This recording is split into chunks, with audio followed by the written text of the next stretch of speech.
Good morning, everybody. It is a beautiful day to be alive, and it's an even better day to work on cars. Well, maybe not work on cars outside, because as you can tell, we have an insane amount of snow here in Utah. This is literally just overnight. There was no snow yesterday.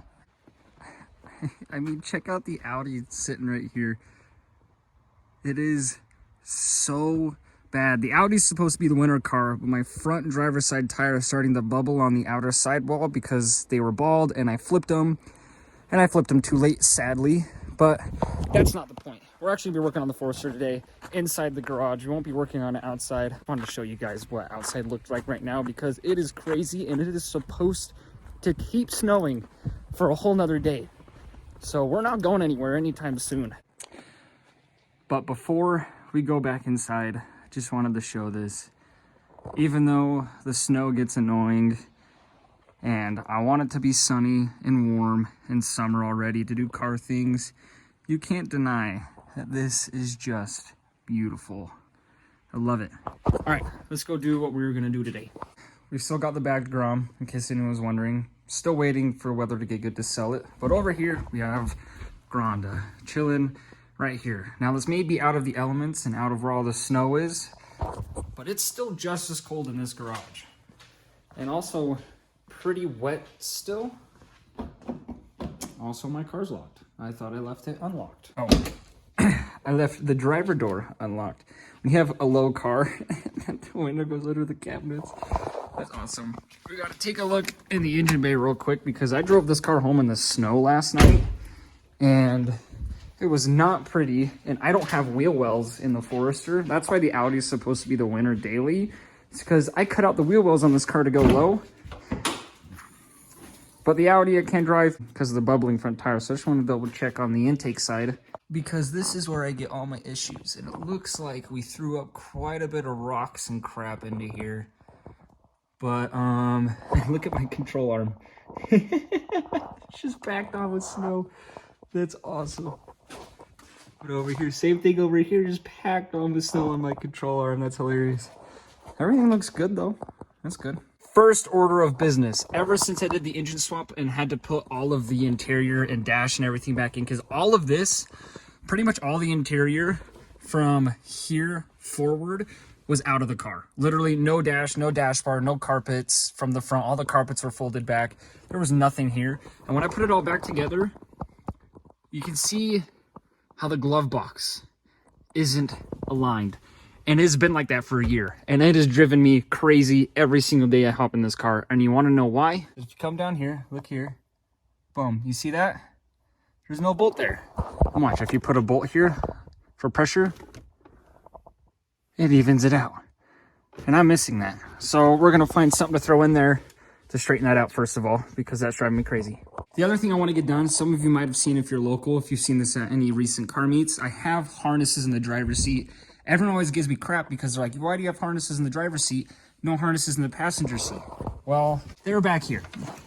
I've had them sitting back here for so long and I just haven't put them in. So we're going to get that done today as well. And I will show you guys how you're supposed to wrap your harnesses, because the way that you wrap them up here on the harness bar is very, very important. If you wrap them up here the wrong way, you can literally kill yourself in a car accident.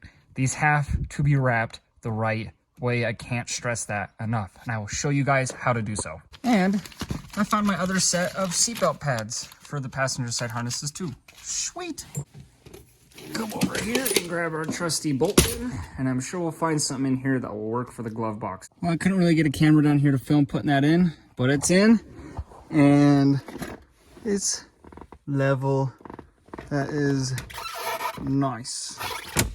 Sick. So I have everything run to the back here, and we have these bolts in on the sides for the side straps. We have everything loose on the seat. The seat can move right now.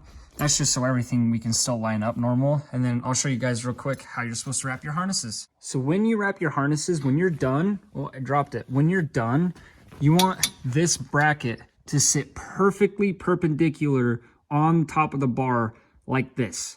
If it sits like this, that's bad. If it sits like this, anywhere up that's bad. You want it to sit perfectly level and perpendicular on top of the bar like this.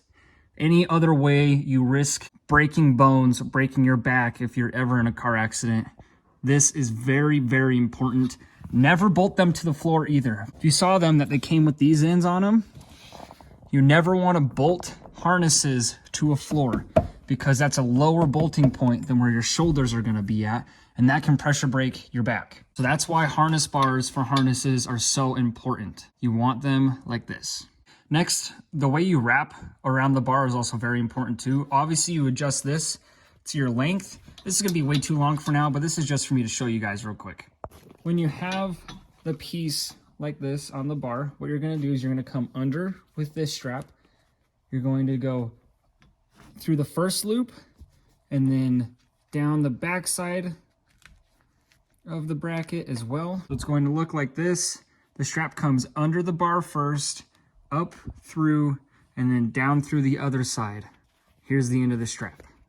Now once you tighten all of that, which obviously it's not tight right now because I didn't tighten it all the way.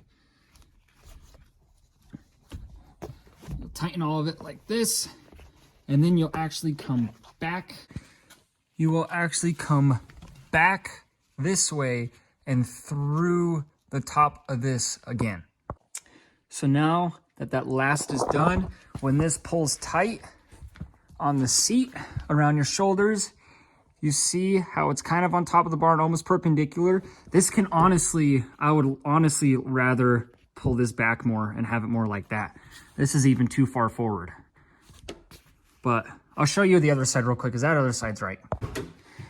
So when I strap into this seat, you'll see when this is tight, see how that's tight? Look, it's on top of the bar and it's flat, and this is me pulling on it. It's on top of the bar and it's flat. That's what you want it to look like. And obviously these are adjusted so I have really long ends, but you can see it's on the bar and it's flat. That is what you want them to look like. I'm gonna throw you guys on a time lapse real quick. That way I can finally get this done because I've already been out here for almost 2 hours and this sucks. So I'm gonna just throw you guys on a time lapse and get it done.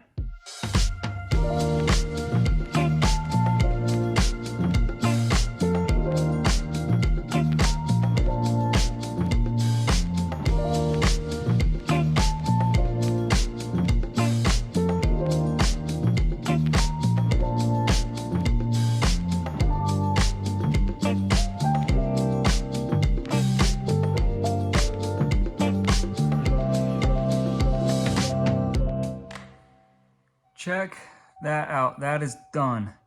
Harness is done, both sides. Seats all the way bolted back down. As you saw, I got in the harnesses to make sure everything felt right on the body, make sure the pads land on your shoulders the correct way. I had to adjust them once. You probably saw I got in it once and then got back out on the time lapse because I got in and realized I left them way too long.